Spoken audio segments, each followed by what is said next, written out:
सराइकी की एक सादा सी मिसाल है कि बाजू टूटा तो कुछ कर सकता है, लेकिन दिल टूटा कुछ भी नहीं कर सकता। ये सादा सी मिसाल मेरे आज के इस किरदार की यह नक्काशी करता है कि जिसने अपने बाजू टूटने के बावजूद अपने बाजू से ही अपनी कुव्वत बाजू का लोहा पूरी दुनिया में मनवाया और ओलंपिक गेम्स में गोल्ड मेडल जीता, बल्कि एक बार नहीं बार बार गोल्ड मेडल जीता और दुनिया को हैरान कर दिया। ये कहानी है उस मर्द बाकमाल की कि जिसने किस्मत या हालात को अपने रास्ते और मंजिल की रुकावट नहीं बनने दिया।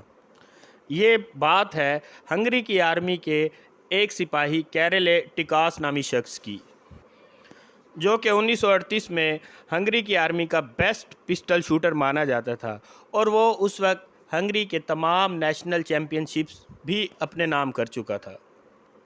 अब लोगों को यकीन होने लग गया कि 1940 की ओलंपिक गेम्स में पिस्टल शूटिंग का गोल्ड मेडल तो कैरेले ही जीतेगा। और दूसरी तरफ कैरेले का भी ये ख्वाब बन चुका था कि वो अपने हाथ को दुनिया का बेस्ट शूटिंग हैंड या बेस्ट शूटिंग हाथ मनवा सके।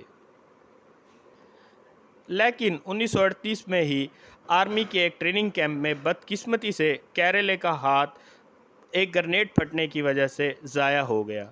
उसका वो हाथ कि जिसको वो दुनिया का बेस्ट शूटिंग हाथ बनाना चाहता था, वो एक ग्रेनेड ब्लास्ट में ज़ाया हो गया। अब कैरली के पास दो ही ऑप्शन थे, या तो वो अपनी सारी ज़िंदगी बाकी की सारी ज़िंदगी छुप छुप कर रो रो कर गुजार देता और अपनी किस्मत को दोष देता रहता, और दूसरा रास्ता ये था कि वो इस वाक़ये को भुलाकर आगे बढ़ता। तो कैरेले ने दूसरा रास्ता अपनाया। कैरेले ने अपना दूसरा हाथ, जिससे वो लिख तक नहीं सकता था, उसके साथ ट्रेनिंग शुरू की और ठीक एक साल बाद 1939 के हंगरी के नेशनल चैम्पियनशिप में कैरेली ने पार्टिसिपेट किया। जब कैरेली नेशनल चैम्पियनशिप के लिए गया तो वहाँ पर मौजूद उसके दोस्तों और साथियों ने उसको मुबारकबाद दी कि कैरेली, कांग्रेचुलेशंस, आप यहाँ पे हमारी हिम्मत बढ़ाने, हमारा हौसला बढ़ाने के लिए आए हैं। ये होती है असल स्पोर्ट्समैन स्पिरिट।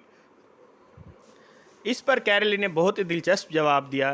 कैरेली ने कहा कि मैं यहाँ पे आपका हौसला बढ़ाने नहीं आया, बल्कि मैं आप लोगों से कम्पीट करने आया हूँ, मैं तो आप लोगों से मुकाबला करने आया हूँ। कैरेली ने उन सब का मुकाबला किया और वो मैदान आसानी से जीत गया। लेकिन कैरेली की मंजिल ये नहीं थी, वो तो ओलंपिक के गोल्ड मेडल का सोच रहा था, जो कि उसका ख्वाब भी था। लिहाजा वो यहाँ ना रुका और उसने अपनी मशक, अपनी प्रैक्टिस उस हाथ से जारी रखी, क्योंकि उसका टारगेट 1940 का ओलंपिक गोल्ड मेडल था। लेकिन बदकिस्मती से वर्ल्ड वार 2 शुरू हुई और कैरेली का ख्वाब पूरा ना हो सका, क्योंकि ओलंपिक गेम्स कैंसिल हो गई। लेकिन कैरेली ने हिम्मत ना हारी। उसने कहा कोई बात नहीं, मैं अगली बार ओलंपिक गेम्स में पार्टिसिपेट करूंगा और गोल्ड मेडल जीत लूँगा। और यूं कैरेली ने 1944 के ओलंपिक्स की तैयारी शुरू कर दी, लेकिन वर्ल्ड वार 2 की वजह से वो भी कैंसिल हो गए। कैरेली ने यहाँ भी हिम्मत ना हारी और उसने 1948 के ओलंपिक्स की तैयारी शुरू कर दी। जो कैरेले 1938 में 28 साल का था, वो अब 1948 में 38 साल का हो चुका था। लेकिन ना तो उसका टूटा हुआ हाथ उसके हौसले को मुतज़लज़ल कर सका और ना ही उसकी उम्र ने उसके रास्ते में कोई रुकावट खड़ी की।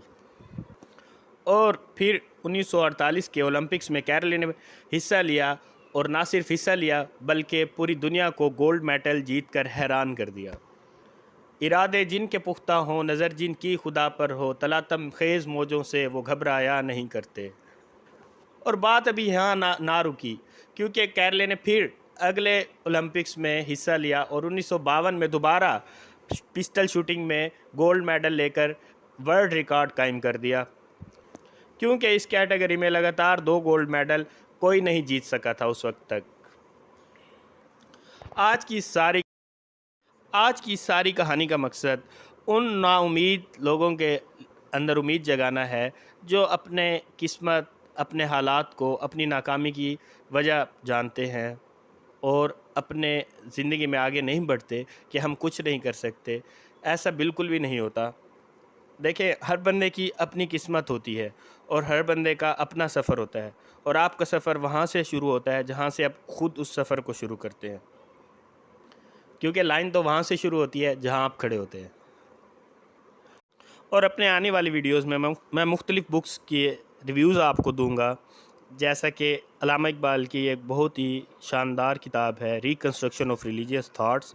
इसमें हम इस फिज़िकल वर्ल्ड से या फ़िज़िक्स की दुनिया से निकल कर मेटाफिज़िक्स की दुनिया में जाएंगे। और इसके अलावा अलिफ शफ़क़ की मशहूर किताब 40 रूल्स ऑफ लव, और एक बहुत ही मोटिवेशनल नावल अल्केमिस्ट, और इसके अलावा बानो कुस्सिया की किताब राजा गीत, और दीगर बहुत सारी कुतब के रिव्यूज़ मैं अपनी आने वाली वीडियोज़ में दूंगा। So kindly like, share and subscribe my channel so other may also get some kind of benefit from it. Thank you very much.